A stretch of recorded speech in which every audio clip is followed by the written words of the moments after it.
In light of recent advances with the automobile, electricity, the telephone, aeronautics, I have a suggestion for the Adventurers Club. Let us go down into the deepest parts of the ocean, beneath where there are potentially catastrophic consequences. Is it insane? You want to go under the water, Deep under the water. where there are with the fish. And perhaps biblical monsters. To what end, sir? I just kind of want to see what's down there. I believe that's what we call fish business, sir. Perhaps there are some very freaky-deaky sort of creatures down there. Tentacles and whatnot. Yes, and lights coming off of their balls. Or perhaps some sort of a giant frog creature. Or balls coming off of their heads. Or, let's see, perhaps maybe a bottom-dwelling giant Spider-Man. Or perhaps a creature made entirely of balls. Ocean balls? Oh, okay, I believe you may be putting too much emphasis on the balls. I'm very curious to see what their balls are like. The man keeps talking of balls. Shh, quiet, Junior. Have you had no success finding balls above the water, sir? Sir, I have been in an automobile. I have been in an aeroplane. I have used a telephone. I have used electricity. None of them, not a single one, have given me the craving for the balls one of them have done justice for the balls that I crave. Fish balls. Fish balls may exist, and we will find out if we only explore the ocean. Intriguing to say about the dolphin. And the sea is for fish. I do am intrigued by the balls. Does he mean bullocks? Never have I heard of such balls. Well, gentlemen, I'm convinced. The search for the balls begins. To the balls! That's dumb. Let's do that.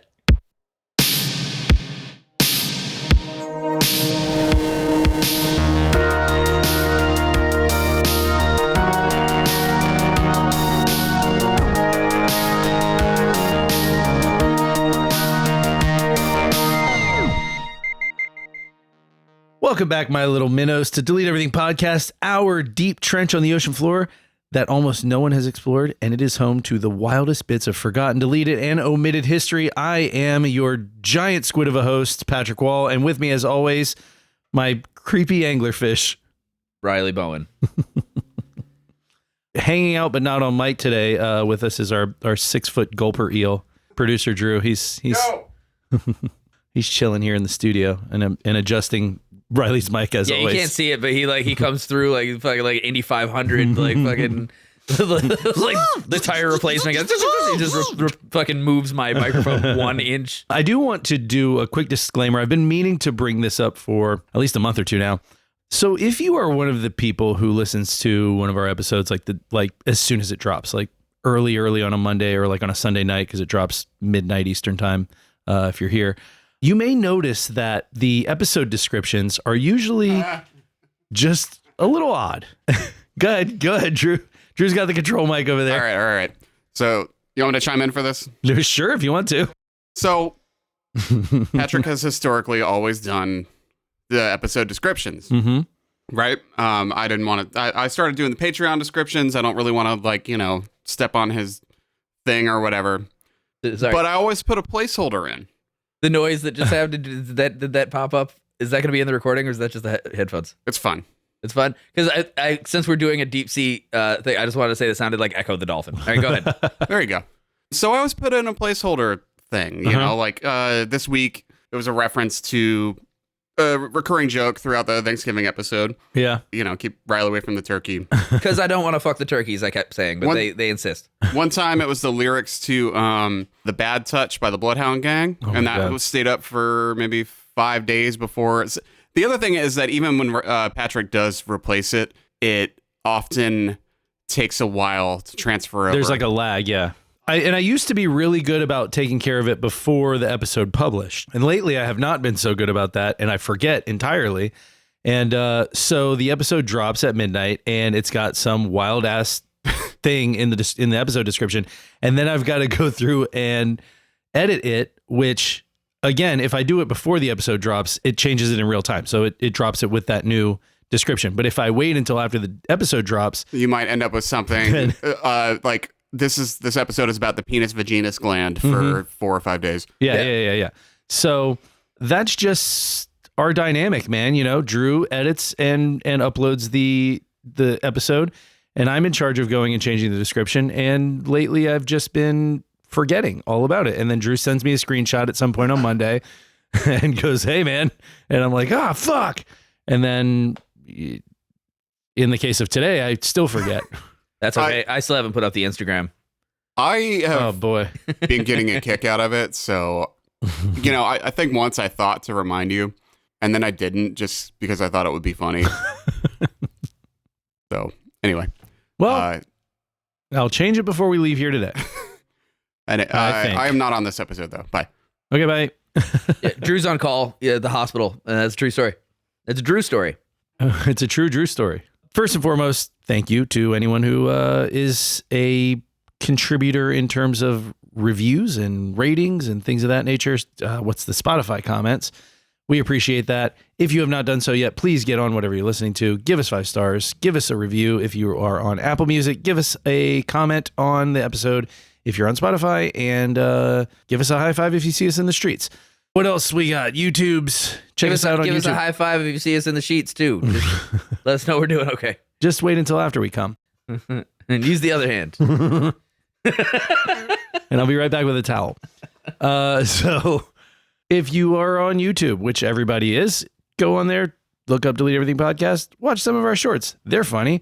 Also follow us on Instagram, Delete Everything Podcast. And lastly, Patreon. If you are not on Patreon, I think we've got 57 episodes now. Yeah, we're up in our game. 57 episodes, and we're doing some new stuff. We're not just doing the crazy stuff. We are, as of... Traditionally, we pretty much just do 45 minutes of dicks, butts, boners. There are a lot of conversations about dicks, butts, boners, and boobs. Well, we try and tie it to something, something interesting that we only have, only have to talk about for 45 minutes. One of our best episodes is about going to a penis museum. That's true. But we've been... Another one was you finding yourself in a bathhouse in Atlanta during a gay sex extravaganza. Yeah. Well, a bunch of dudes were boning each other. That was cool. In the sauna. In the sauna. But okay, so like aside from just doing like silly little just like one-offs, we decided to actually like take our history podcasts a little more seriously. So for the Patreons, in perpetuity in the future, as far as we're considered, we're going to be doing mini series about historical events or areas of history that we otherwise probably wouldn't cover on the main feed, but are interesting nonetheless and deserve some discussion. And we will, of course, spend maybe half the episode talking about dicks, butts, boners, and whatnot. In our first Viking episode that we're doing for Patreon, we had probably a 30 to 45 second break to improvise a song about dicks. Yeah, it was good. It was all acapella. It was like rockapella, if anyone remembers rockapella. An acapella dicks song. Yeah. And it was great. You remember rockapella? I do. They were the worst. Where in the world is Carmen San Diego? Ooh, all right. So I got through all the stuff, right? Yeah, join us on Patreon. That was the last sentence. Yeah, so our Patreon is popping off a little bit right now, and we're moving into a later stage in our development, and we're trying to up our game a little bit with merchandising and all kinds of shit like that. So as we move forward, it's going to get more intense and more interesting. Video stuff too. The OnlyFans is coming up here pretty soon. Right? Yeah. That's a lot of dicks, butts, and boners. Our Pornhub contributor page also, we're really working hard on that. Yeah, right now it's just Drew's recommendations. Getting real weird. He just recommends a bunch of videos that are like people doing reviews of videos. It's really fucking unusual. And also girls with just a whole fist in their mouth. They're not even fully clothed, nothing actually sexual going on, just a full fist in their mouth. I like it, all right? All right, so this week we are doing the history sort of deep sea exploration. It's gonna get wet. Gross. I came in wet, brother. Yeah. So So what I wanted to do today was sort of chronological story of some of the, let's call them insane people over the last century or so that thought to themselves, hey, you know that part of the ocean that's so fucking deep that light doesn't even go down that far, and we have no idea what kind of like mythological monsters live down there. Let's go see what that shit's all about. Yeah, it's an alien planet down there. We really don't have any sort of domain or dominion inherent in beneath the waves.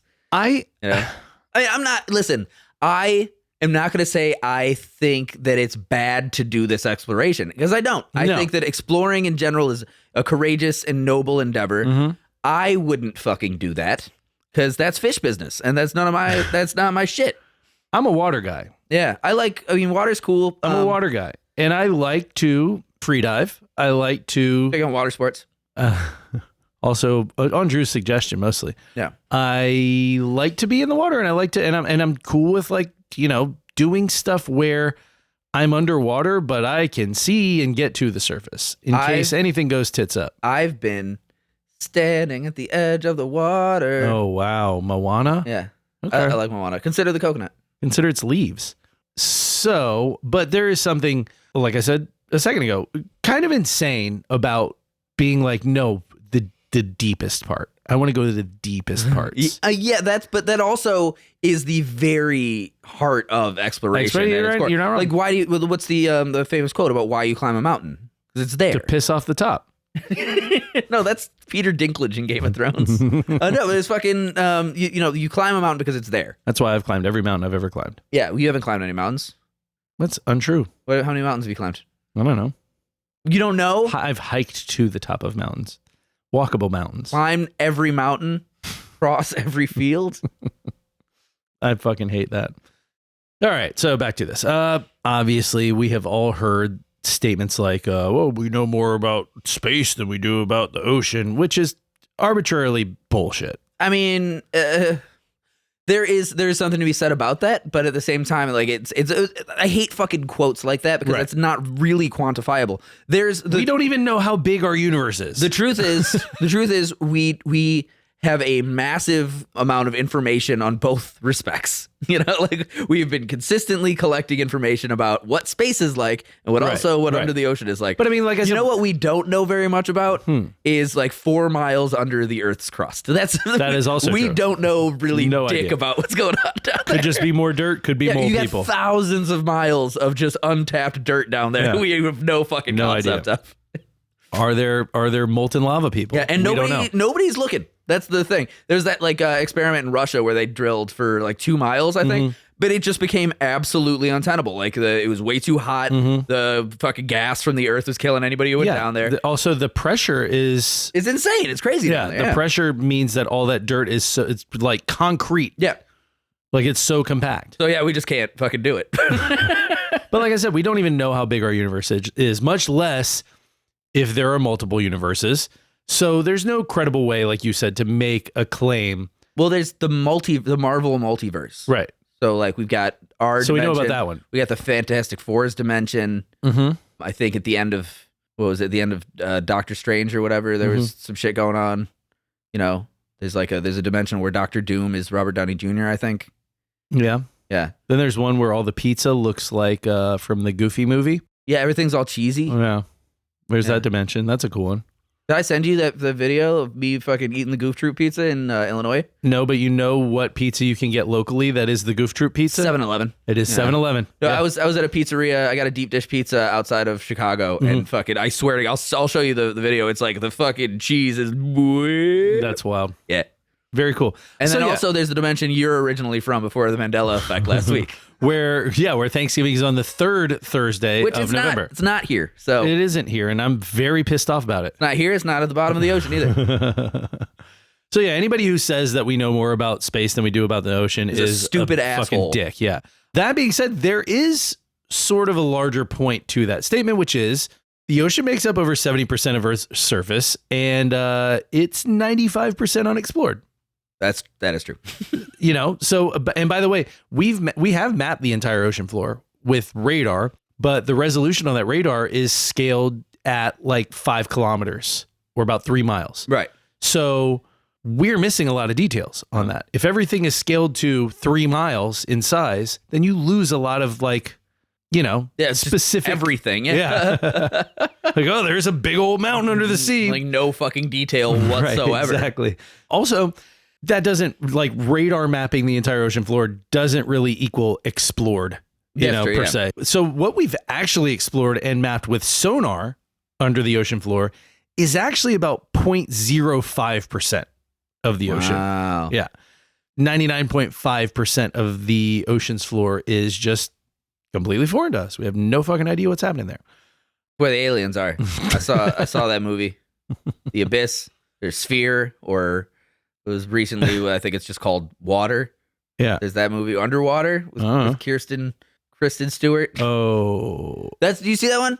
It's just Cthulhu's down there, man. Funny story. That movie came out during COVID. Yeah. At the time, movie theaters were not movie theatering. Yeah. But several of them were doing like a drive-in movie.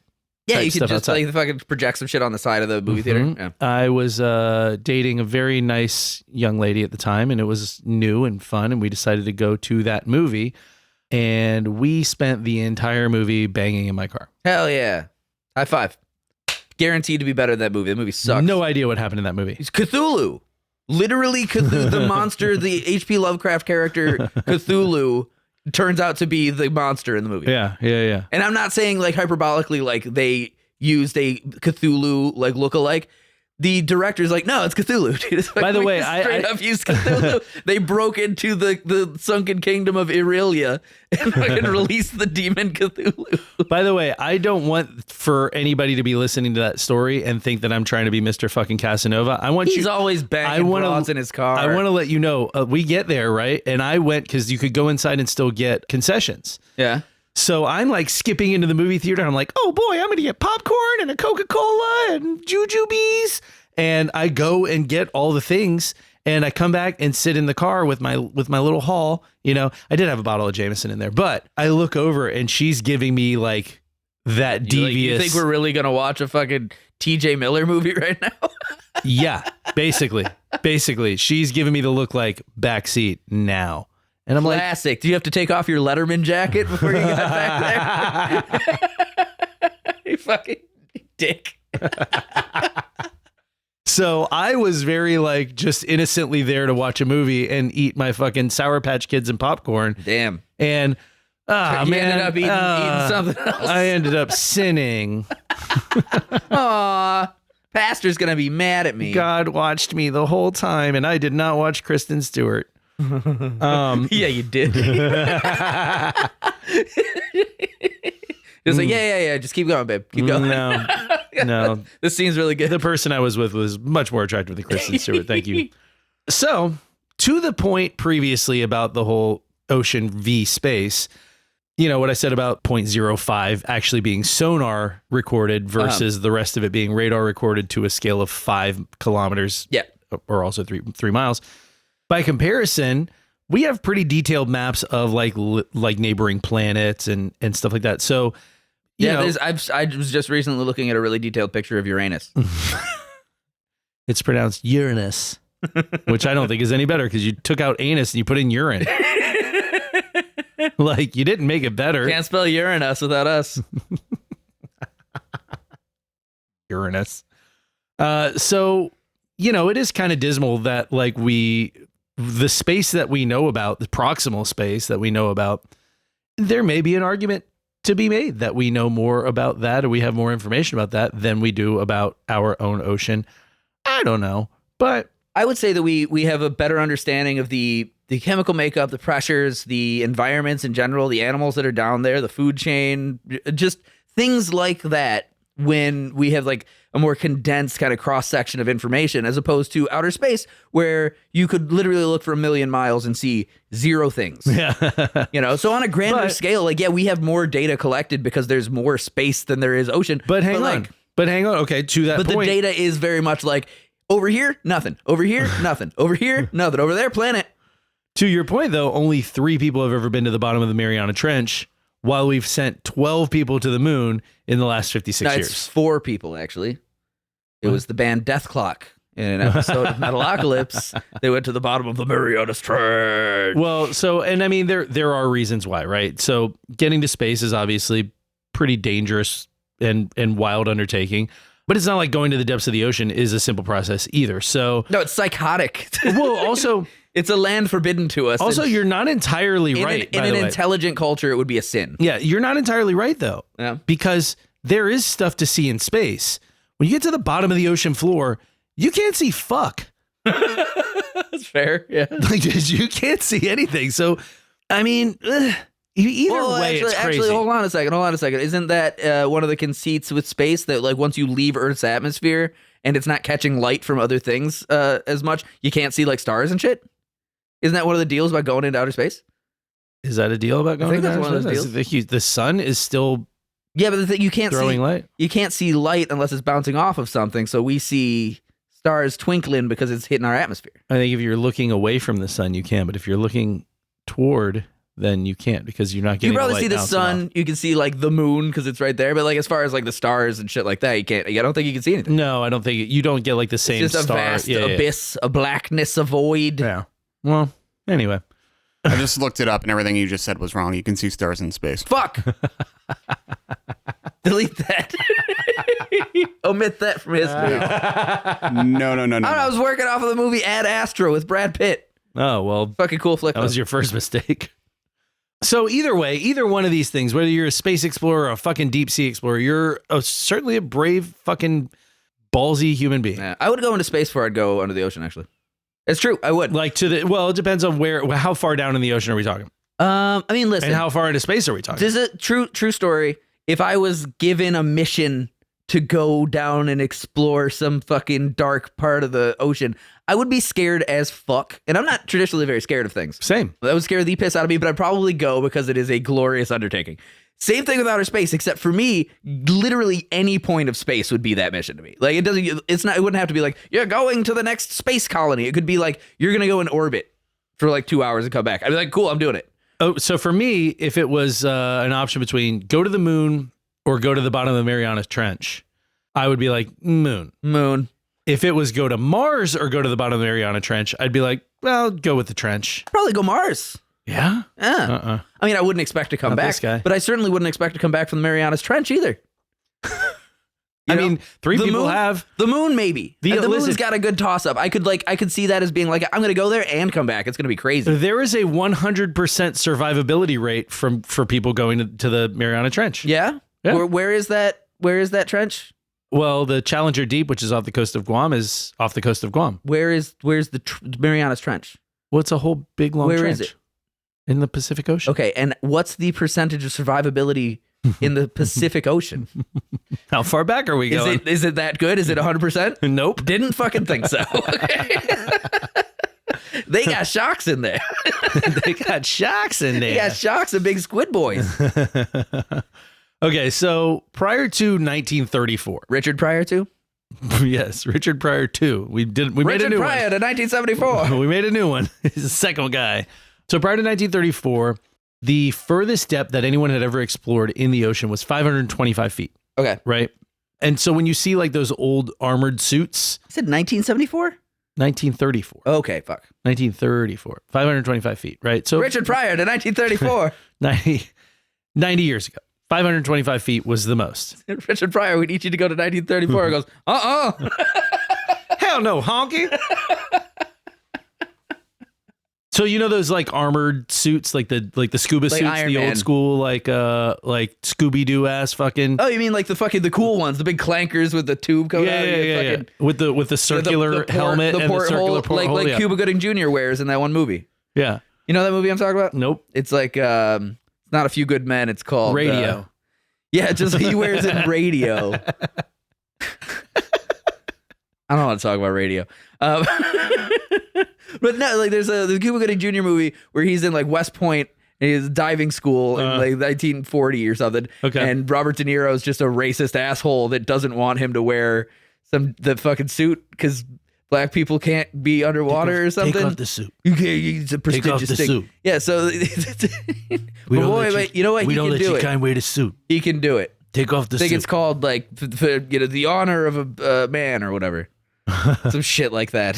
Well, so those old like armored diving suits, scuba suits, Yeah, Scooby-Doo's. that's what you had to wear to get 525 feet down into the ocean. By the way, I'm surprised that those would go that far. 525 feet is a tenth of a mile. That's pretty good depth under the water, though. It is a good depth under the water, but think about driving a tenth of the mile. It's But nothing. also, those suits too, they're not floaty suits. That's like a wow. They're fucking made out of like steel. Yeah, they're like they put you in. You got to walk that. You start 30 feet down, and then you walk that 500. Which I mean, like that could be a cool experience. I could get into that a little bit. Because it's like you're weighed down and you're like, taking a stroll. Look at I this. don't think there's very much mobility in those but things. you can There's look through the porthole, you know, pretty cool. Got to be strong. It sucks, but Shark's not going to fuck with you. Exactly. You get bit by a shark, it breaks his teeth. And then he's got like 8 more rows of them. Yeah. So yeah, like if you think about driving a tenth of a mile, it's nothing. So that shows you exactly how much pressure there is just a tenth of a mile under the water, a little over 500 feet. Called Men of Honor from the year 2000. Okay, Maid of Honor with Jennifer Lopez. Men of Honor, and it's real bad. Was that a J-Lo movie, Maid of Honor? He won an Oscar in 1996, made Men of Honor in 2000, and by 2002, he was doing Snow Dogs. What the fuck? You broke me with Cuba. What the fuck, dude? I wasn't ready for that Cuba Gooding Jr. burp, stuff. Sneeze, cough, fart. What was that? And like I said, so those armored suits didn't have great visibility. They didn't have great mobility. And you couldn't go past 525 feet with them without getting crushed by the pressure, right? Yeah. So a guy named William Beebe has this dream to dive deeper than that. In fact, deeper than anyone. BB's dream. It was called Beebe's dream. What are you dreaming, BB? Fish bowls. Hey, BB. I want to see fish Come bowls, back Mama. to bed, BB. That's the voice that I use when I want to creep out my wife. BB. Hey, BB. BB. Hey, come on, BB. You want to go to dinner, BB? I'm hot to trot, BB. Oh, gross. Yeah, no, I She's don't like, like it. oh, get away from Yeah, me. Get out of my house. I don't blame her. Wash yourself with bleach. Oh, God. Oh, come on, BB. So, yeah, he wanted to go deeper than anyone else. And Sorry. Fuck, I'm so sorry. Jesus Christ. Yeah, I'm going to go, BB. I'm going to go deeper than anyone else. Oh my God, this has already gotten off to a terrible start. Why was our Patreon so professional? I want to get And wet, this BB. this is the problem with doing a professional Patreon is we don't get all Professional, the we did a fucking 45-second song about dicks. dicks, Dicks, dicks, dicks, dicks, dicks, dicks. Yeah. It was longer than that. It was Tune a into the lot longer. Patreon for the other 50 seconds. Something tells me that Drew is going to make that a YouTube short. So yeah, he wanted to see what kind of marine life was down there, and basically just what the fuck was going on down there. So through like a series of stuff and things, William Beebe teams up with another would-be ocean explorer, an engineer called Otis Barton. I said a series of stuff and things because once Beebe announced that he wanted to do this, there was so many people who were just like writing him letters and wanting to be involved and this and that and the other thing. So Otis Barton. I also want to die in the ocean. So Otis Barton saw that William Beebe's idea for a vessel that wouldn't get crushed under the immense pressure Right. was a cylinder. Ah, that's a bad idea. Yeah. And Otis Barton, being an engineer, was like, oh, that's Hey, going buddy. to end Yeah, real that's- badly. You want to put yourself under that much pressure in a tin can? Yeah. So You ever seen Popeye? You know how when he squeezes the spinach can and all this stuff shoots out? So he wrote a letter to William Beebe, and He said, what are you, an asshole? yeah, and Beebe had so much correspondence coming in that he was just basically ignoring all of his letters. So eventually a mutual friend got in touch with Beebe and was like, hey, this guy's been trying. Hey, Beebe, can I talk to you, Beebe? Hey, Habibi. Habibi, come here. I need to talk to you. No, he said, he was like, hey, this guy's been trying to get in touch with you. He doesn't think your giant tin can is a great idea. He's an engineer. You fucking dumb jerk. You stupid bitch. and he wants to meet with you, and he's got some ideas. He's an engineer. He's got some ideas for a better. I have this idea for a submersible sort of iron accordion. There will be so many crumple zones. It's great. It's like the extra like areas of crumplage, will add rigidity that'll keep it strong. As we go down and we use oxygen, it will crumple and just push all the oxygen toward us. So they end up getting in touch. They end up teaming up, and they design, or Barton designs, the Bathysphere in 1929. Barton and Beebe's Bathysphere. Barton and Beebe's Bathysphere. Sounds like a 70s variety show. Yeah, Barton and Beebe's Bathysphere, featuring the Popsicle Twins. Yeah, with some Austin Powers ass music in the background.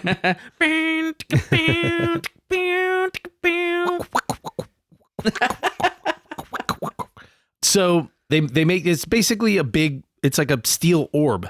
Oh, so they were bringing the balls to the ocean. Yeah. They weren't there to find the balls. They had brought the balls. The best way. The big brass balls. The best way to find the balls is with a well-placed trap of balls. If we resemble the balls in question, they'll never think us an outsider.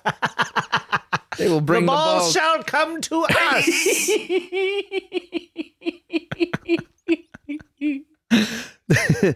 They designed this in 1929. In 1930, they get permission to do a series of deep dives off the coast of Bermuda. The person giving the permission is like, I guess. Whatever. Like, I mean, I don't know. You guys want to do what? Yeah, all right. Fucking dunk your balls in the ocean. 525 feet's not enough. What else are you going to find down there? It's fish business. Pretty fucking dark down there already. Yeah, it's fucking. Didn't you see the guy with the metal suit come up and go, oh, God, oh, it'll never be the same. So they start doing these dives, and the deepest of their dives was on August 15th, 1934, where BB hit a depth of 3,028 feet inside of this little tiny fucking cannonball with nothing but like a single lantern. There were 2 portholes, and he's got one little lantern inside. Ooh. So like, imagine this shit, dude. You're in a tiny ball. It was like 5 feet of space in there. So you're just kind of crammed in there for however long it takes to get down. Like you're still attached to the boat. So it's however long it takes them to crane you down and crane you back up. You've got one little lantern and it's probably hot as fuck. Yeah, no ventilation in there. Nope. They're just pumping oxygen to you. Yeah. And so, yeah, you just got this lantern. You're descending down to a depth 6 times deeper than anyone has ever been. And like, that had to be like, imagine as the pressure's building, as you're going down, like all the crazy like creaks and pops and shit. I'm trying to remember what movie this is. It feels like it might be like an Armageddon. I don't think it's Armageddon. It's either like the Crimson. What's that movie? Crimson something. The submarine Crimson movie. Tide. Crimson Tide. Yeah, I think it might be Crimson Tide. Where they're gonna do a deep dive in the submarine, and somebody like puts a string from one wall of the submarine to the other, and it's like, hey, watch this, kid. And as they deep dive, like the string just droops and droops and droops as the pressure like builds on the walls. That's crazy. I think about that all the time. Like that's one of the reasons I'm like, no, I'm not going to that. Yeah. I'm not going to that shit. Yeah, I mean, just and like again, you've got those 2 portholes that you're probably watching, like just waiting for something to crack as you're hearing like this. And then you see an underwater goblin, and quick, where are his balls? Looks through the window. Said pulls out like a wrench. There's something on the side of the balls. Oh, and by the way, they also ran a thin little telephone wire running back up to the ship so that BB could like sit there and like whisper what he's seeing back up to Otis Barton and the crew. I'm not seeing Dick out here, actually. It's really dark. Hey, guys, it's fucking dark as I think this might have been real fucking stupid, actually. Like, we gotta cancel this shit. There's literally nothing but blackness. It's just, I mean, I'm just sitting in this fucking thing. Sweating my balls off. Just heard somebody knocked fucking shaving a haircut on the outside of this fucking thing. I gotta get out of here. Underwater ghosts.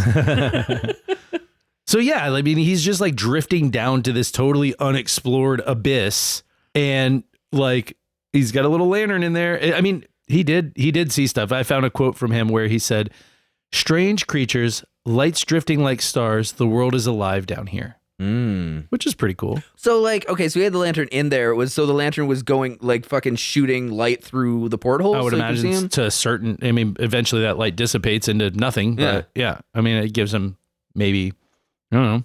Get one of them little squiggly little goop fish that's down there. Every time every like couple of years a video pops up that's like, look at this crazy alien fish that they found. It had never been seen before. And they're like, oh my God, is that a fucking neon crayfish or whatever? Yeah. And it's just like, it's like a weird fluorescent ribbon. Just Yeah, it's just oscillating what the weird. fuck is this thing? It's like, this is like a cube. His whole body's made of Like gills. this fish is a cube. Like, don't touch it. It's electric. Like, what the It's fuck? just a Michael Crichton novel. The fish down here that looks like a sandwich. So yeah, but I read that quote and I was like, lights drifting like stars. Is that like fucking anglerfish and shit? Like, Could be, yeah. It's gotta be, or right? like bioluminescent algae or something. Bioluminescence, yeah, that's true. So William Beebe becomes the first person in human history to witness the deep sea. And Sorry to interrupt. That would be cool though. He's like, what is this light approaching? And then it gets close enough and he sees a fucking giant because anglerfish are like 6 feet they're long. insane. So he's like the light goes and he's like, ah, and he's like, oh fuck, pull me up. Pull me up. We're done here. They got Satan. This is hell. This is where hell is. I figured it out. We don't have to explore more. Yeah, the entrance. Pull me up. The entryway must be close because there is a demon right in front of me, guys. So his record, by the way, stood for 15 years before He's listening to records down there? before Otis Barton, his partner, in his newly designed Benthoscope vessel, Benthoscope. beats that depth in 1949 and goes to a depth of 4,500 feet. Woof. By the way, that is still the record for the deepest dive by a cable suspended submersible. Damn, that's pretty good though. 4,500 feet. So Barton did that, like I said, 15 years later in 1949. William Beebe was still alive, but he was like in his 70s at that point. So Seems like a very successful way to get down there though, you know? So the Benthoscope, even though it was newer, was smaller. Oh, so it was like a little fucking coffin. It was smaller and had thicker walls, steel walls. It was just designed like Barton was like, I want one that can go further. And that's exactly what he did. You know what really interests me about this actually is how they kept the hoses from collapsing. Yeah, I don't know. You know? That seems like a crazy thing to me.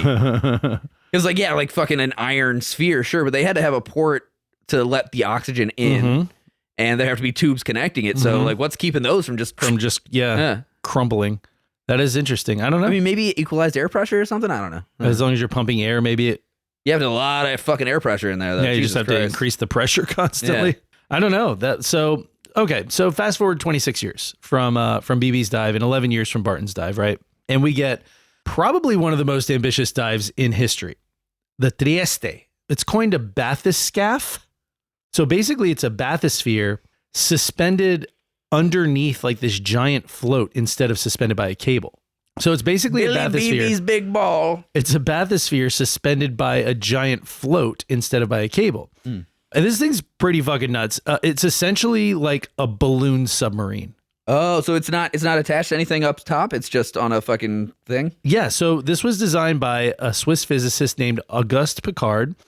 And the balloon couldn't be filled with air or anything like that because the compression once you start diving. So they filled it with gasoline.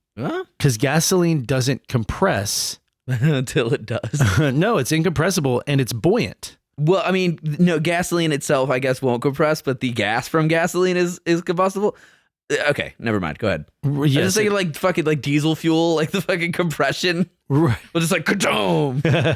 Well, I mean, yeah, I guess if you give it a source of ignition, but probably not going to find one of those under the ocean. They use gasoline, and basically the way they would like dial in the buoyancy was to let water in because there's different densities on that. Interesting. So, yeah, it was a really crazy engineering feat. And so this thing was built in Italy, and over the course of the next 7 years, it bops around to the U.S. and eventually to Guam for a series of dives. So on January 23rd of 1960, and obviously I told you a little while ago, the Mariana Trench runs right through there. Specifically, the Challenger Deep, which is the deepest part of the ocean as far as we know. So on this day... All right, hey, I just want to ask, how long until we get to James Cameron? Because I really want to make some jokes about Avatar 2. Pretty soon. Okay. So on this day, two men climb inside of this thing. Jacques Picard, who was Auguste Picard's son, and he's also an engineer. And his brother, Jean-Luc. No. And Don Walsh, a U.S. Navy lieutenant. He was supposed to be a pretty ballsy guy. Yeah, that's why he's getting in the ball. Donnie Walsh, get in here.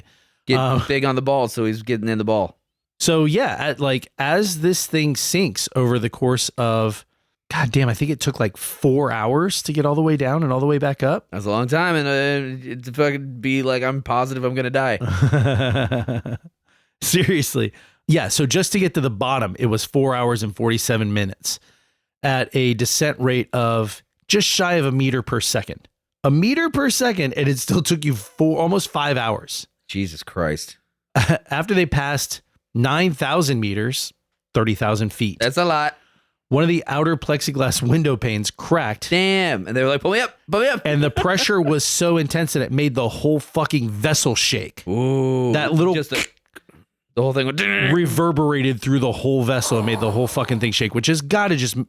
You don't want to shit your pants inside of a tiny little orb with another guy. Enough. That's like, I gotta go up now. That would be actually a great moment in a movie to fucking scare the shit out of somebody. That's like, you ever see The Descent? You haven't. But there's a part where they're in a cave, and they're in a really tight spot in a cave, and shit's really fucked up. And they're like, I'm stuck, and it's really like high tension, and there's a moment of quietude, and then the entire cave like goes and like shifts. Oh Jesus! Just like there's a quiet moment. It's like, oh, and that's the scariest moment in any movie in history, I think. So that is the exact same fucking thing for those guys. Yeah, right. By the way, back to the point about William Beebe being hot as shit in there. Maybe not, because the temperature inside the cabin so hot, Beebe. The temperature as you get further down in the ocean drops. Right.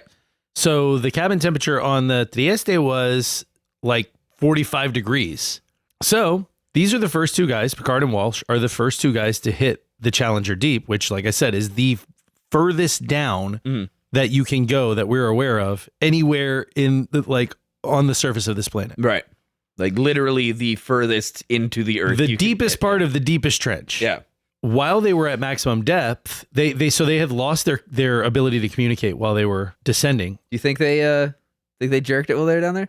That would be cool. That'd be a nice moment. I would just be like, you know what we got to do. We got to jerk each other off. Yeah. Just a real quick. Yeah. Just a quick one. Yeah. Just close your eyes and look the other direction. Imagine your wife. But they're up there at the fucking on the top of the boat. They're like, oh man, these guys are really expanding oxygen. Keep pumping. Got to keep pumping. Keep pumping. They get back up. They never say a word about it. But imagine being back up on the ship. Imagine keeping that secret your whole life. Like, yeah, everyone's, the celebrated explorers, deepest in the ocean. And you just think about, like, yeah, we fucking yorked each other off. Or maybe they came back up holding hands. You know, maybe it was such a magical moment that they never separated Maybe they again. just never wanted to look at each other again. And I can't believe we did that. But so they were using like a sonar communication system. They lost communications during the descent. Woo. So imagine being, whatever the vessel topside is, and suddenly the communications drop out and you don't fucking know. And it's a 4 and almost 5 hour process. Jesus. I've never been one for like a total freak out, but I've definitely had some like anxiety moments or like just moments of like anger where I just fucking have overwhelming emotion like in my life. Not very often. I'm pretty well controlled, but like the idea of being that far down and getting like so nervous that you start kind of like losing your shit is like that scary to me. Like just the inner strength it takes to just be like, yep, just gonna sit here in the fucking quiet until they take us back. I mean, at least you have a person to talk to down there, and you know that you're... Unless that other person's like, oh, fuck, oh, God, and start just bashing their head against the wall, and you're like, you gotta stop, BB. It wasn't BB, it was Walsh and Picard. You gotta stop, Picard. And then it gets weird, and the other guy's attacking you, and you just have to fucking kill him. He's got ocean sickness. He's got ocean dementia. He's got aqua dementia. And he just fucking, you have to beat him to death inside, and then they pull you up and covered in his blood, and they're like, kill her. And you're like, no, you don't understand. There were fish down there with balls. The fish. Big balls. The fish made us mad. So yeah, while they were at the big balls. We found the balls, but God, at what cost? So they get to the bottom. They unexpectedly regain communication when they get down there. They just hear on the boat, there's... Oh God. Oh yeah. Oh God. Keep going. Keep going. Keep going. I'm so close. I'm so close. Oh God. Oh God. I'm so close. Oh God. Oh. Now do me. Don't look at me. Don't look at me. Don't look at Don't me. look at me. What happens to the fucking maximum deep or whatever stays there? Don't touch me. They did report seeing some fish. Hey, what happened down there? We saw fish. Shut the fuck up, dude. We saw fish. Flounders. What do you think we did down there? We looked at fish. What else would we okay? do? Seriously. What else? What we were there for? What do you think? We went down there and jacked each other off? We didn't jerk each other off. We just looked at fucking fish. get your It was mind out of the just fucking. fish. We went for It was fish. just fish. We saw the fish. Saw fish. We didn't jerk each other off. Damn it, idiots. I feel like we fall into those characters too easy. Drew's over, he's nodding. He's like, yeah, you guys, that's too natural. You know what? I kind of fucked up on that one though, because one of those guys was a Swiss Frenchman, and I could have just been like, Oh, we did not jerk each other off. we did not touch each other's penis. We were looking at the fish. It is fine in Europe. It's okay. It is international water. They also noted that the floor of the Challenger Deep consisted of a diatomaceous, diatomaceous ooze. Diatomaceous ooze? Yeah, which I don't know what that Fucking is. band name. By the way, coming back up took another 3 hours and 15 minutes. So in total, So it's time to do it again. yeah. You recharged? Did you bring the orange juice? Returning to the ocean is like a return to the womb. So diatomaceous is like a genre of algae. Yeah, well, diatomaceous earth is something that we use for like gardening and stuff. Yeah. So so they said that the floor of the ocean of the Challenger Deep was just Like a gooey algae, Gooey, a bacterium selequium. Yeah. So yeah, they reached a Understanding. that they would never ever until we get back It's home. very erotic in the deep. Picard, shut the fuck up. We'll do it again later. We are, as you may say, the seaman. You know, I didn't know you were going to be such a clingy bitch. I mean, I'm okay. I'm okay to do it again. I just fucking chill, dude. I gave you my innocence. All of my friends are watching. Fucking Let chill. them watch. Let them watch. I will pull it out right now and do it again in front of them. There is no law in the ocean. We are free to be what we were meant to be. Do you think the people of Guam would care? No, I say. So they ended up going down 10,000 meters. End up going down, all right. God damn it. We'll never get through it. Oh, 10,000 meters down. Nearly 7 miles. damn. Yeah. A lot different than driving a tenth of a mile. Yeah, that's a long time. 7 miles. Let's talk about being on the down low. The one quote that I got from Picard was, "We see life." That's it. I think what he meant to say is, we are alive. Alive in our passion.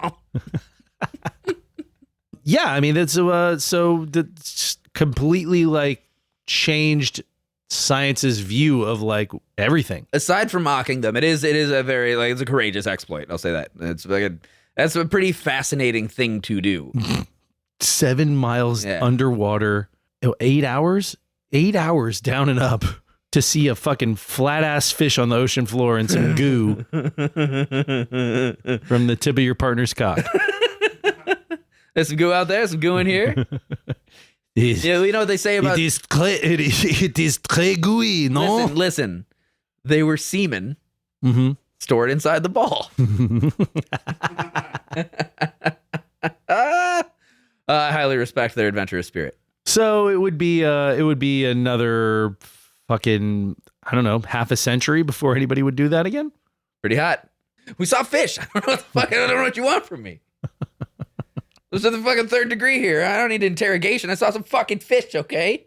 There's a fish. There's a mollusk. There's a fucking ocean bug. What do you want? No, we didn't fuck each other. And we had a couple of sea cucumbers inside of the Jacques, shut the fuck up. spewing their goo. Oh, fuck. So the next person I want to talk about, which James Cameron? No, it's not James Cameron. God damn it! It's Jacques Cousteau. Way more important. Ah, yes. Thank you, I actually love Jacques Cousteau. Mr. Red Cap himself. Yes. Jacques Cousteau is obviously extremely important to this, and I don't know that I want to do a bit about Jacques Cousteau on this episode because we could do a whole Jacques Cousteau. There's so much. I mean, the big things that are important to at least this episode are his invention of the aqua lung, the first scuba. I thought that was Jethro Tull.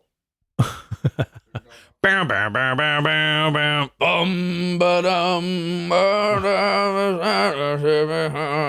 So that song fucks so hard.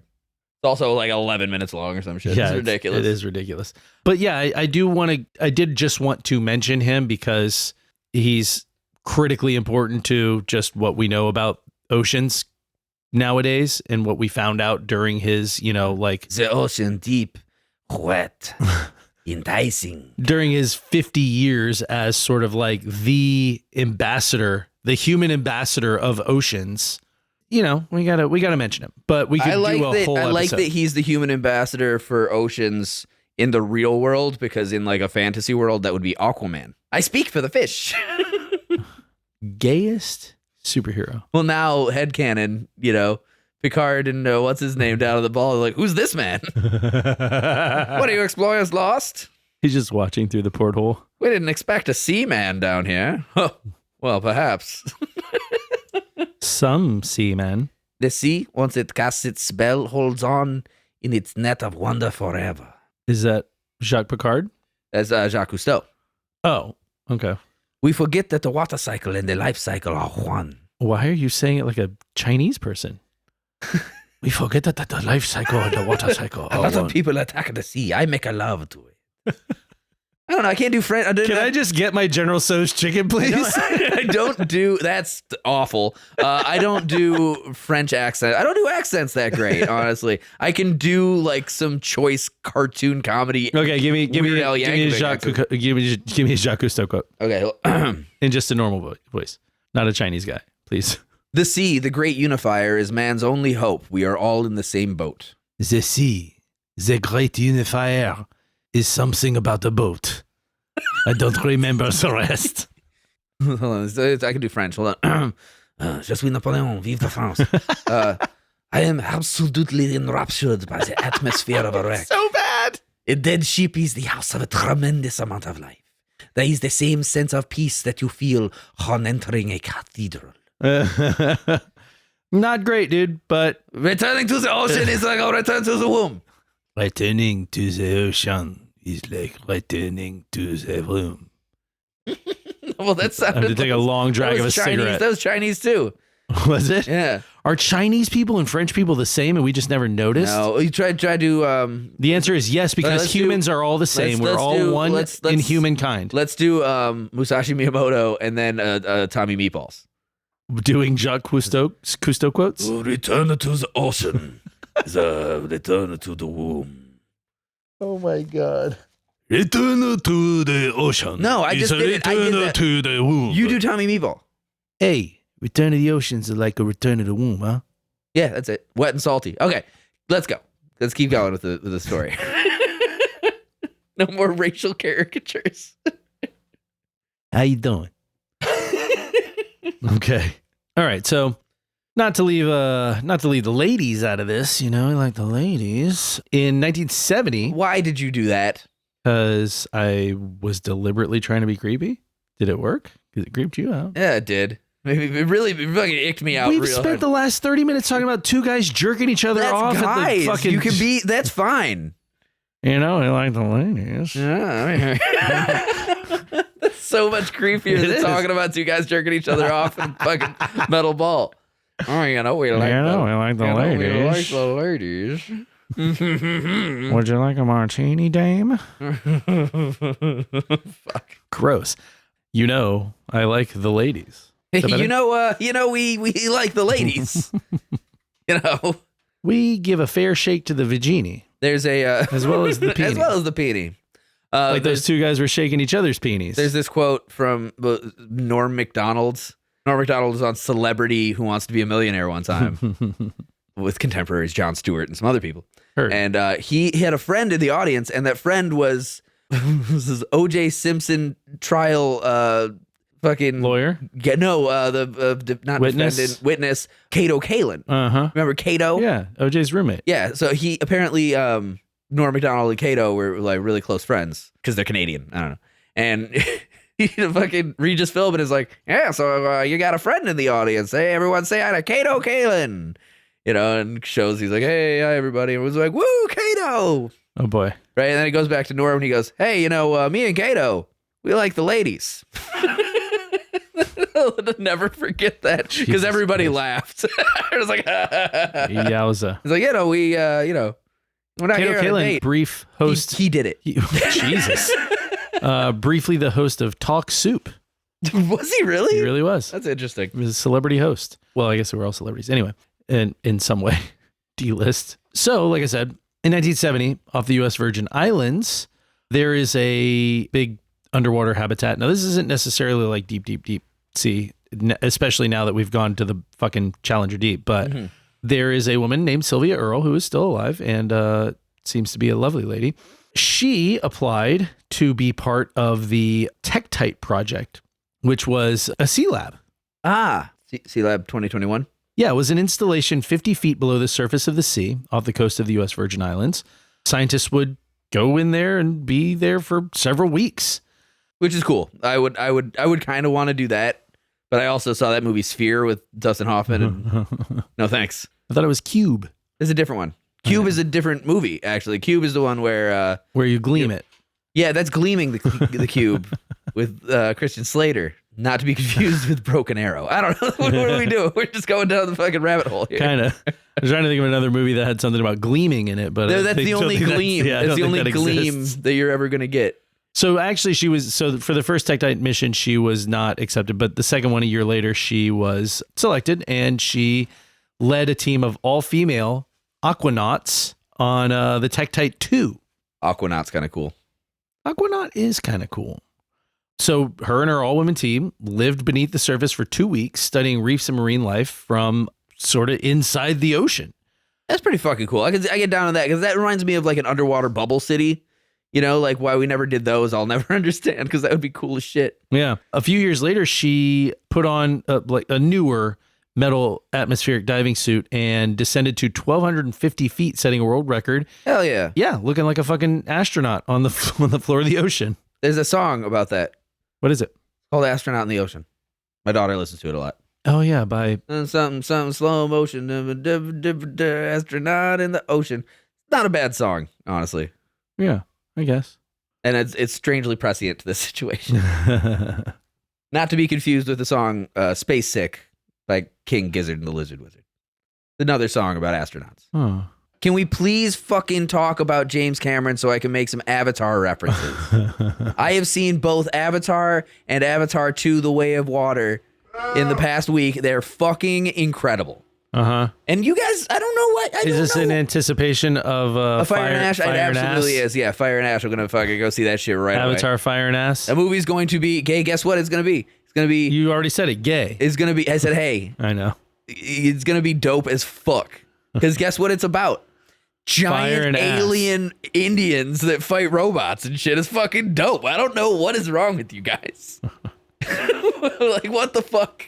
At this point, I don't understand. I don't understand why you Because like every time I watch these, because all right, I just watched a movie where two aliens got tied up on a boat and got a gun put to their head, and a guy said to another alien, he's like, hey, I'm going to kill your kids if you don't give yourself up. And then a different alien from beneath the sea jumped out and fucking free willied onto this boat and smashed it in half, freeing the two kids, and then opening up what would be an hour-long action sequence filled with just fucking murder. Fucking dope. Is this an Avatar movie? Yeah. Oh. Way of Water. Well, then I hate it. You suck. It's so funny because you're so like such a passionate hater about so many things, but then there are these I'm things not really. that I'm yes, not. you are. What am I a hater about? So many things. Yeah? Yeah, give me one. I don't know. Yeah, you don't have any, you have no fucking idea. I didn't come here to start a fucking. It's like when you get in an argument with your significant other and they're like, "Yeah, what did I say? When did I say it? What day was that?" Like, I don't have a. You're a hating ass bitch, not me. I'm not. You absolutely are. Nuh-uh. Okay. Anybody who's listened to this podcast knows you're full of shit. Yeah, because there's only one thing that everybody knows I really, truly fucking hate. Vegemite. Chris Pratt. Everyone knows I fucking hate Chris I thought you were going to say Christmas. I was going to say Jesus. And I'm going to destroy it. I'm coming for you, Kris Kringle. So we've got one more person to discuss before we get to Mr. James Cameron. Yes. And that person is Robert Ballard, who, by the way, made one of James Cameron's dives literally possible. Yeah. Robert Ballard is a former Navy officer, and he just kind of like retired from the Navy and said, fuck it, I'm an oceanographer now. That's cool. So, I mean, he was a naval officer, so obviously he had some experience with the ocean, I would imagine. But he actually is the person who discovered the Titanic. Tight. Where exactly where it is. The battleship Bismarck. Okay, cool. The aircraft carrier USS Yorktown. What? Oh, Yorktown. Got it. Hey, where are you going? I'm going to Yorktown. I'm getting in this ball with my French buddy. We're going to the bottom of the ocean to Yorktown. We're going to get wet in Yorktown. He also discovered the wreck of John F. Kennedy's PT 109. PT-109, yeah. It's probably my favorite fucking Kennedy story. Yeah. The PT-109. You know the PT-109. Yeah. He went down when he was fucking World War II. Yeah. He's like a hero. Pilot, dislocated his shoulders, saving people and shit. Yeah. That's a cool story. That's a good World War II president story. Maybe some of it might be exaggerated bullshit, but like I don't dig on conspiracy theories that much, and there's no documentation that is bullshit. All the documentation says he's a fucking hero. I mean, yeah, there's probably a little bit of mustard put on the stories just for, hero shit. But I mean, he's a decorated fucking naval hero. Cool shit. For anybody who doesn't know, John F. Kennedy, James for short. JFK, when he was in World War II, his ship PT-109 sunk, and he's like well documented as saving most of the crew and getting into like a neighboring island near where they were struck. It's cool story. It is cool. Yeah. I'm not denying that at all. But yeah, Robert Ballard's the one who found it. Nice. That is along with all that other rad. crazy shit. That's cool. So his work in the Navy was developing submersibles, unmanned submersibles. Yeah. And so after he retired, he started like getting into making them like more and more, I guess, modern and complex in terms of like cameras and that's cool. And little manipulator arms and stuff like that. And so in 1973, he started searching for the Titanic wreck. And it took him until 1985 before he found it. Took him fucking 12 years to find this thing. Cool. So they used sonar to search for it. And then whenever, anytime they thought, oh, okay, well, this is kicking back something, then they'd send an unmanned submersible down there to go poke around and see. Never found dick. Yeah, it took fucking. Can you imagine for 12 years, you're just like, oh, God like damn next it. time he goes out for funding, he's like, guys, I really think that we got it this time. And they're like, Jesus Christ, dude. You keep bringing us back pictures of underwater mountains. This is nothing. What do you want to, you can't wait to get down and see a boat. Like, what the fuck? You're on a boat. That boat isn't as good as your boat. It sank. Yours hasn't. Like, fucking. You may not know it off the top of your head, but you may be familiar with the underwater robot that found the Titanic, the Argo. That's the Ben Affleck movie Argo. The Argo's a famous fucking submersible. Yeah, I'm just fucking. That found the Titanic also. Which is actually, I think that's a funny thing to call a fucking boat. It's the a little submarine, a little machine, a little robot submarine. You know the legend of the Argus, right? Yeah. Yeah, so like fucking Jason and the Argonauts. Mm-hmm. Like the whole thing with the Argo is that it will eventually kill its captain. That's the legend of the Argo, is that you will die because of this boat. Yeah. What's funny is, so the U.S. Navy did fund the building of the Argo, but they were like not at all, like they didn't give a shit about the Titanic. They were like, I don't fucking care about that. But what Robert Ballard was doing in terms of like the robotics and the cameras and all the sensors and whatever crazy shit goes into making one of these, they thought was like their best chance at finding Tartaria. the wreckage of two of their nuclear submarines, the USS shit. Scorpion and the USS Thresher. The just radiation bleeding cutting edge technology. So the USS Scorpion and the USS Thresher both sank in the 60s, and the Navy was like, we should probably find that. That's got a lot of state secrets and shit. Be fucking careful. There's some Godzilla action going down Probably there. gonna get that before the Russians find it. We So get down there. There's a giant glowing squid the size of the fucking Chrysler building. that was already there. Squid's like, I was already here. I was waiting for you guys. He's got a very, very soft voice for a giant squid. Hey, buddy. Hey, buddy. I'm gonna eat you guys now. I'm gonna eat your whole thing. Either send me a sperm whale or I'm eating you guys. Sperm whale. We never made a sperm whale joke. God damn it. Damn it. You know what? The moment's lost. Ah, well. So It'll yeah, come again. yeah, they were like, shh, this guy's fucking Argo is probably the best chance that we're gonna get to find these things. Like in terms of everything else other options we've got. Yeah, they funded it, and they I believe they found those 2 submarines with the Argo as well, but. Who just irradiated zombies. But Robert Ballard was also like, yeah, we're going to do a little searching for the Titanic, too. Hey, well, we're down while here. We're at it. That's actually a great scheme. It's like, oh yeah, no, I'll find your missing nuclear tech. You know, I think it's over here near where I've been looking for this thing I lost. Yeah. I love the idea of the hunt for something like that, but like also, I'm sure there was a very cathartic and beautiful moment when he found the Titanic and got to go down there and take pictures and really see it. But after that, you're like, that was cool. Okay. Yeah, after cool. 12 years, you're That like, was 12 years of my fucking life. That boat's there. Now what? That boat is right there. What's funny is that the fact, so it was kind of like they both helped each other, the Navy and Robert Ballard, because the way he ended up finding these submarines was that he discovered that, both of these submarines imploded whenever they got down to a certain pressure. They just couldn't handle the pressure. They imploded, and they sort of like littered the ocean floor with debris. So once he found a piece of debris, he could sort of search in a grid pattern around that, find more, and then go in that direction, and then eventually found the submarines. Yeah, pretty solid. That's how he ended up finding them. And then he just applied that same thing to the Titanic. So then all he good needed was call. Yeah. all he needed was sort of a general location, and then he was able to. So that's how he ended up finding the Titanic, was using that same. That makes sense because you don't really think about like the scattering of debris with the Titanic, Right. but there must have been just hundreds of thousands of items. Yeah. Yeah, So he just tables and shit. yeah. So he just used the Argo to sweep back and forth, looking for a debris trail from the Titanic, and eventually, like pretty much constantly monitoring the video feed from Argo. Eventually, they found it. September 1st of 1985. Damn. They sort of noticed some like anomalies on the ocean floor, and Anemones. uh-huh.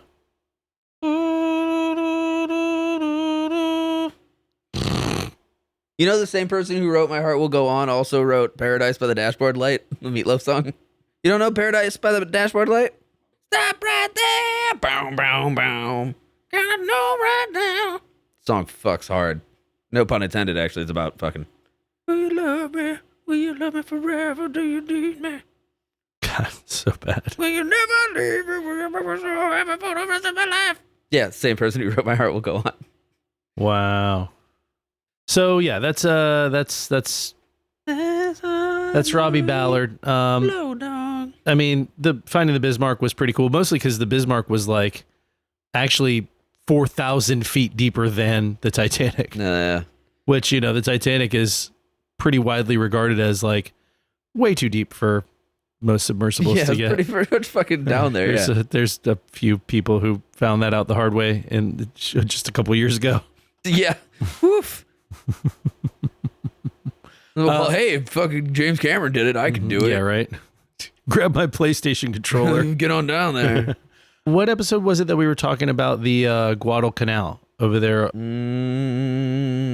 in the Solomon Islands with all the World War II wrecks? Were we talking about Bikini Atoll? Is that the episode? No, it was before that. I don't know. Fuck. I don't remember what episode that was. But we were talking about wrecks on the ocean floor. Yeah. Specifically in the Guadalcanal. All the it was a Patreon episode. Oh yeah, we don't Patreon remember those. episode. We don't remember those. That's why we're gonna start remembering those with our newfound lease on life. Yeah. So he's done a bunch of done a bunch of stuff there.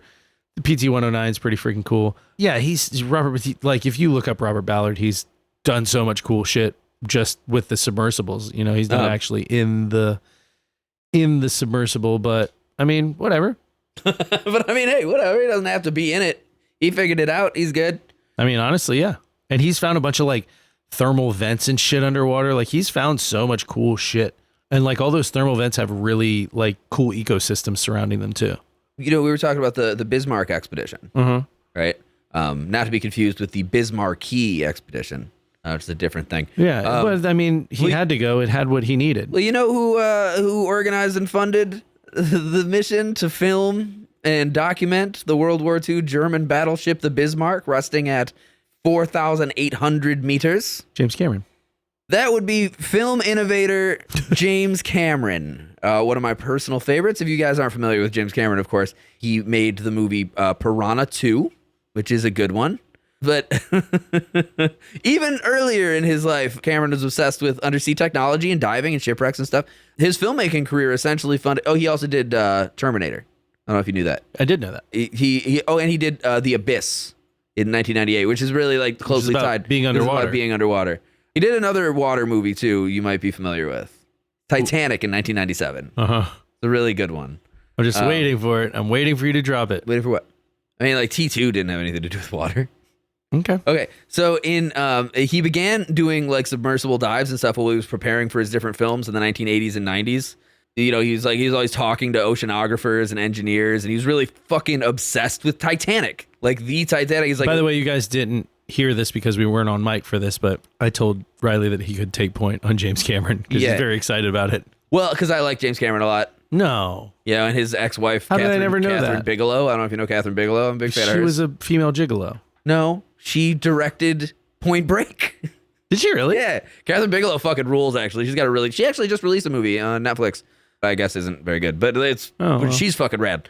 But yeah, so fucking Cameron was so obsessed with Titanic that his work on the movie pushed him like super deep into the real exploration. He kept doing this thing where he's like, you know, like it's cool that we're doing this, but I just can't be sure that it's accurate unless I see the fucking boat, right? So he personally dived the wreck in a Russian submersible 33 times to gather a bunch of footage and data that had never been captured before. James Cameron has not accidentally, but like realistically become one of the most important deep sea explorers in the history of deep sea exploration. Yeah. Yeah, like he organized and funded the Bismarck expedition, right? He is responsible for some of the most advanced deep sea cinematography ever shot, like new like flying camera systems, 3D deep ocean imaging rigs, lighting and navigation solutions. Like he re-outfitted his own movie studio as a deep sea filming studio. Like, he reformatted his shit. He's like, yeah, I'll make movies too, but while we're at it, you know, like one of the things with the third person to go to the Challenger Deep. Yeah, exactly. By himself. Yeah, he's done some documentaries. He did Ghosts of the Abyss, which is like, it's only called Ghosts of the Abyss because he made the movie The Abyss. Like, so he's like, I want to make this movie. I'm going to call it Ghosts of the Ocean. And they're like, no, fuck you. It's Ghosts of the Abyss, asshole.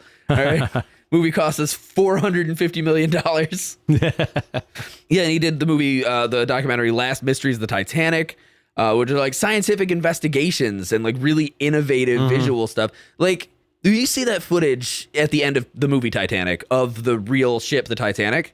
That's very fucking clear imagery, right? Yeah. Also, think about the fact that as an American filmmaker, the clout that you have to go to the Russian government and be like, hey, crazy. Hey, can you bring me down to the Titanic 33 times, please? Let me get into one of your submarines that's got all kinds of secrets you don't want us Americans to know, and we've got a pretty deep history. They're like, yes, he was James Cameron. Yeah, we got a pretty deep history of like sending moles into each other's countries to find out state secrets, but I really just want to see the Titanic, bro. Like, yes, he's James Cameron. Terminator 2. I like him. But this movie is very good. When you see that deep sea footage of the Titanic, it's beautiful. It's like crystal clear, right? Yeah. You couldn't have done that with a regular camera. And he also had to set up the whole thing with lighting rigs to get like good foot. Otherwise it'd be really, really shadowy and blurry and murky. So he like literally hired a cinematographer to be like, hey, if I was gonna have like a floating light rig that would give me really good exposure, like, and attach it to a little submarine. What do you think? He's taking fucking glamour shots of fucking the Titanic wreckage. I will say that's pretty fucking cool. It's super cool. You know, he like did a whole bunch of weird shit. Like his most famous expedition was the Deep Sea Challenge in 2012, where he went to the Challenger Deep. Yeah. Challenger Deep, exactly. You know, but he co-designed a solo pilot sub, which is like a huge engineering breakthrough. Yep. He did like weird torpedo shapes for reduced pressure stresses, and he made like foam glass microspheres. Mm-hmm. Took a bunch of samples while he was down there. Yeah, it's like a whole thing. He had a 3D camera system built into the hull. It was fucking like psychotic. The stuff that you were talking about with Ballard, it's like when Ballard met Cameron, Ballard is like, yeah, I got all these cool, innovative ideas. We got little hand clamps and things. And Cameron is like, cool. What if I gave you like $300 million? Can we do more? Can we do more shit with that? You're the underwater robot guy. Let me run something by you here real quick. What if there was like a big blue elf guy down here? Would that be cool? You think that'd be cool? What if they fucked with their hair? And Ballard's like, yeah, that'd be great. $300 million. Fucking super cool. But yeah, tell me it's a good idea to make them hair fuck. Yeah, and James Cameron, you'll be a millionaire. James Cameron. They don't just fuck with the hair, okay? That's a soul bond. God almighty. It's Cthulhu or whatever. Cthulhu? Come on, you guys know. They do that because it bonds their spirits, and then they fuck with regular fuck parts. Majake. We're talking about the movie Avatar, which is a film that James Cameron made, if you don't know. Really? Yeah, James Cameron became the third guy ever to go to Challenger Deep, which is fucking insane. Made a movie about it, a 3D movie at the height of 3D shit in like 2014. I mean, he just is still doing that. Even after the 2012 drive, Cameron remained deeply involved with marine explorations. He's a member of the Deep Sea Submersible Science Committee. He's an advisor to the Woods Hole Oceanographic Institution. He's old as shit now. How much? He's pushing 80, I think. Yeah. But like, imagine there's a whole Oceanographic Institute that's like, I don't really know how to do this. Let's call James Cameron.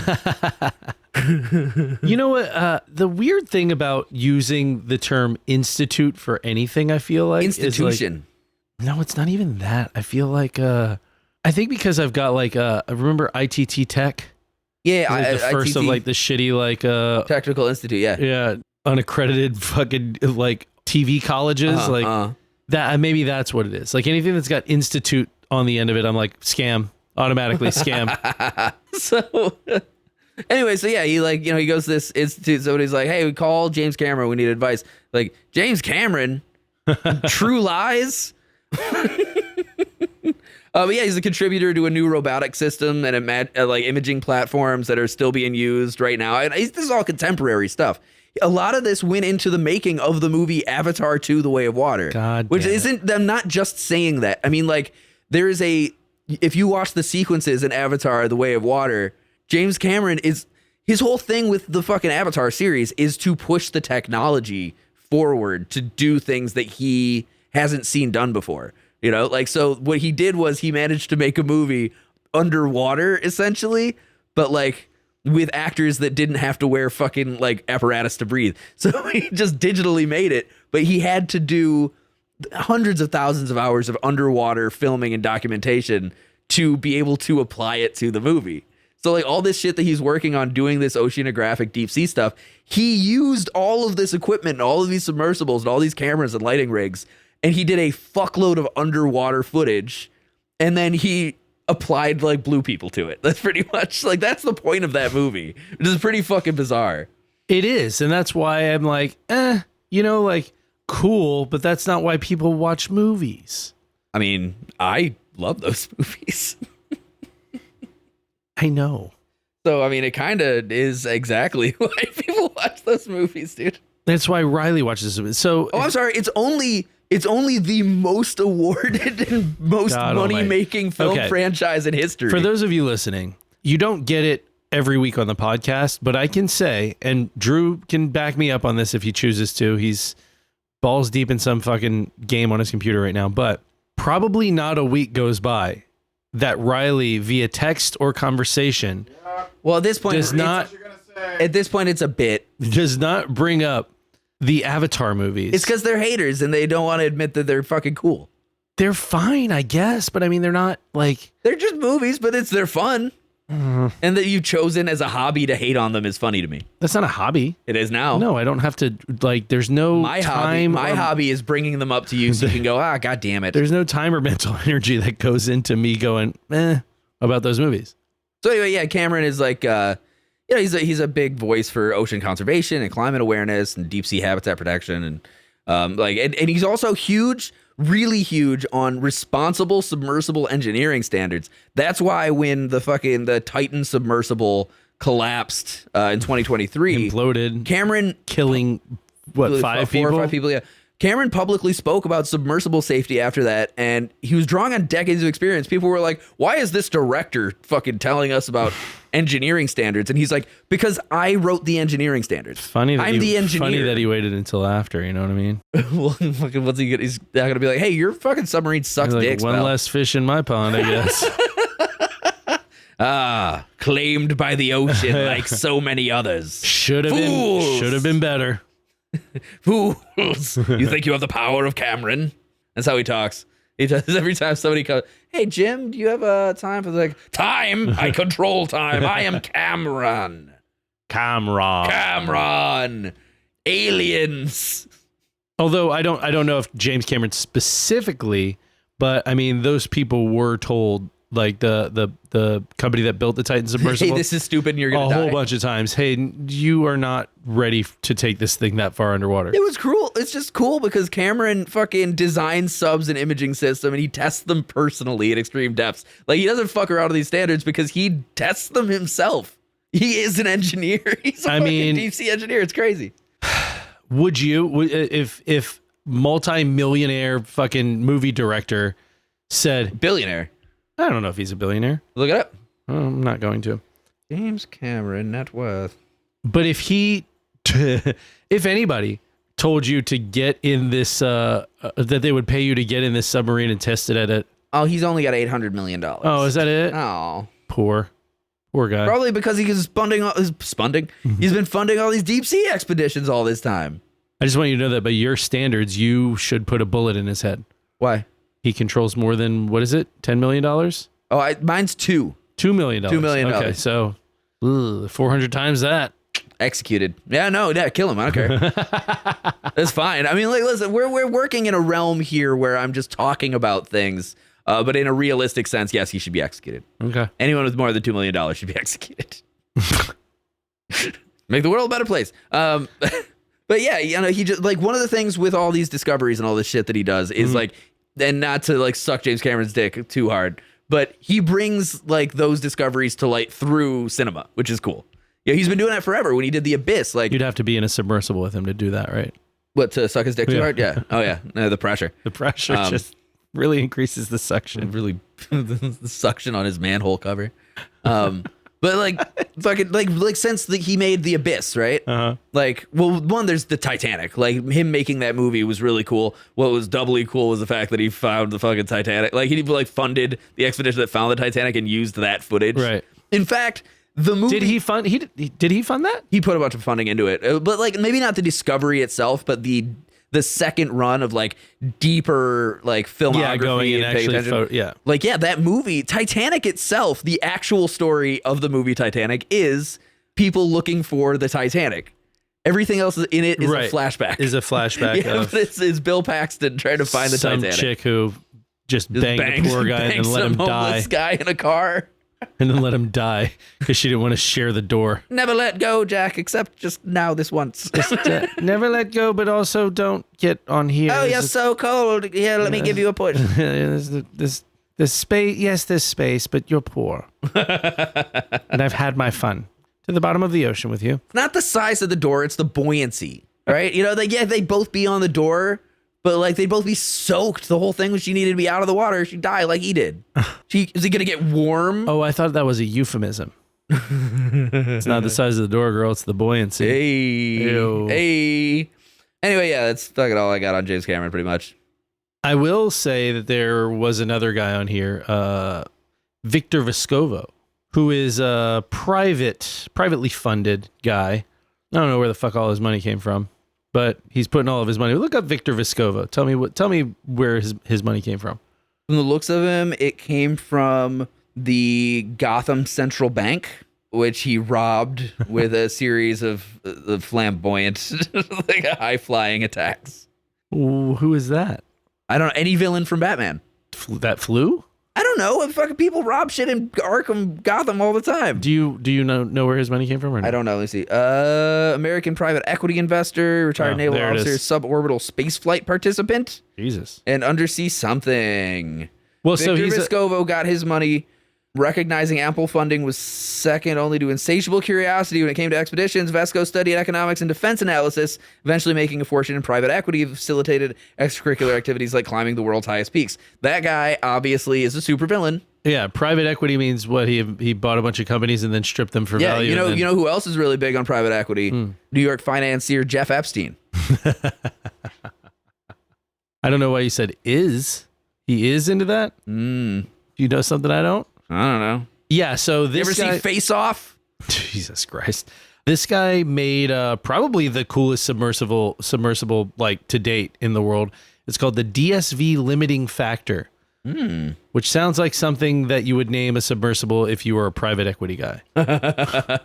DSV probably stands for Dick sucking variance. dumb slaves value Wow. limiting factor.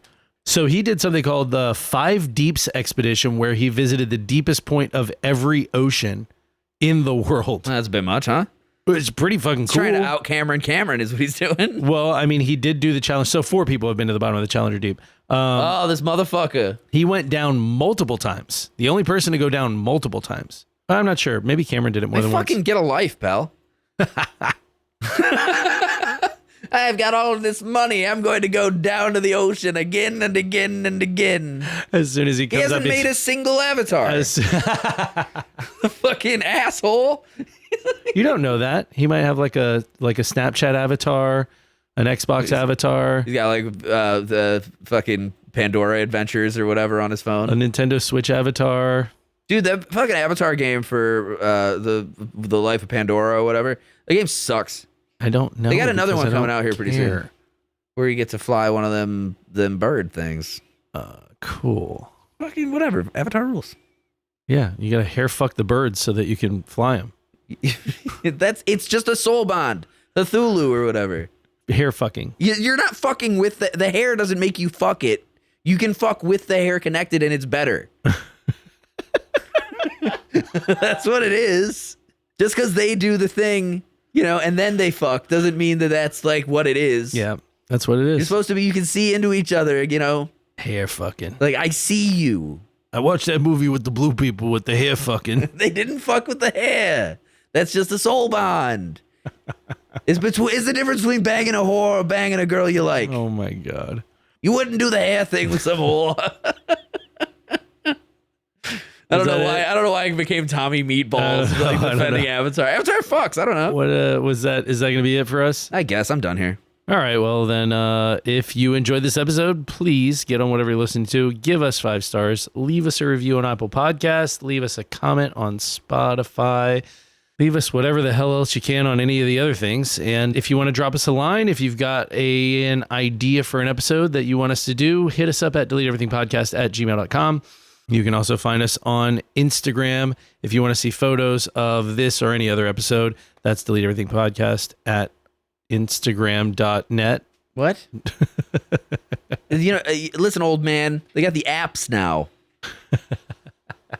www. If you don't know where to find Instagram, you're not going to. So you go to https backslash colon backslash backslash www dot worldwideweb.com. INSTAGRAM. It's a website. They call them websites about photography.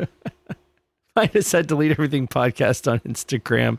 Also, we have a bunch of funny YouTube shorts and shit. If you want to find us at Delete Everything Podcast on YouTube, rather, and Patreon, man. I got to keep telling you guys. I got to keep annoying you guys because shit's fun. It's fine. You don't have to do it. Why do you always undermine me? I mean, it's cool. I want you guys on Patreon. Our Patreons are cool. I like them. Maybe the last couple have been a little lackadaisical, but we really knocked it out of the park with today's. So, hey, we can't be there all. It's fucking grown adult people. I'm tired, man. Same. Fuck. I've been roofing for 3 weeks. You fucking go roofing for 3 weeks and then sits out, talk about dicks or whatever. Drew's at work right now. He's literally on call right now. Getting paid for once to sit in here. That's cool. Oh, really? Are you get paid just for being on call? Yeah. Oh, really? Oh, yeah. I didn't think you got paid unless you actually got called. Do you get paid less? How much? Oh. Fuck yeah, I'll take $6 an hour to not do dick. Dude, I spent the entire night at the O'Hare International Airport a few nights ago, which was a nightmare, actually, because my plane was delayed, and so I missed my connecting flight, and it's like, great, so the next flight I could get, I got there at like 6:30 p.m., and the next flight wasn't until 7 a.m. Oh, Jesus. So I had to I just chilled in O'Hare, which is kind of planes, trains, and automobiles. I tried to, just FYI, I tried to send him the QR code for him to get into lounge, because I have like a thing where I can get like lounge access at airports. It would have been fine. I tried to get there, but like it was at like Terminal 5. Yeah, the only fucking 20-minute shuttle from Terminal 1 to Terminal 5, the whole fucking thing. But and it was and that's the international terminal, which I think once you got do you have to pass through security to get? Yeah, exactly. Yeah. So and I'd already passed through security twice trying to fucking figure out fucking bullshit. Yeah. But I spent the whole night at O'Hare. I found a cool little like booth in the back of somewhere to like set up like my fucking computers and stuff. Mm-hmm. And then I tried to sleep and it got to like 30 degrees in that part of the terminal because it's all just steel and fucking windows. Mm-hmm. Right? There are a couple places where there was some heat, but the heat at like 3 o'clock in the morning at O'Hare during like a snap freeze is like the warmest it got was like 45 degrees. Like Jesus. Yeah. So I had 2 computers, like turned them on and played YouTube videos of both of them and kept them on me to like warm me up because I didn't have any of my luggage. So I was literally just wearing like a thin hoodie, because I was just fucking supposed to get from plane to plane. I didn't bring a full jacket. And everything was probably like, you could have probably gone and bought like a blanket or something from some little store. They were all closed. I fell asleep for a little while at like 10 o'clock or something. Mm-hmm. And when I woke up at 2 in the morning, or not even 2, like midnight, everything was shut down and it was fucking freezing. What was I just talking about? I had a point to this. And then you got sick. Oh, I'm sick. I am sick now. But there was something else. We were talking, the whole time that I did that, see, like, well, I'm traveling, I get paid. Right? Oh, yeah. But I was also already like 130 hours into labor for the past 2 weeks.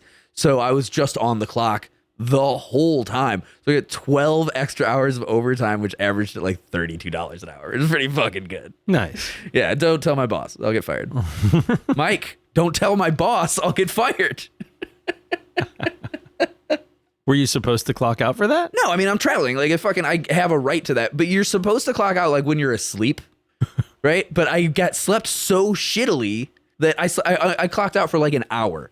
Yeah. And I clocked back in because I woke up. It was fucking midnight. It was like 1 o'clock in the morning. I'm walking around trying to warm myself up. Yeah, no, you're great, dude.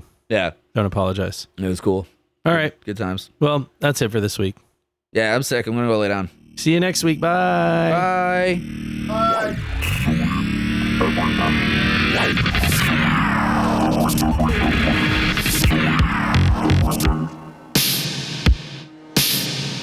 A really detailed picture of Uranus.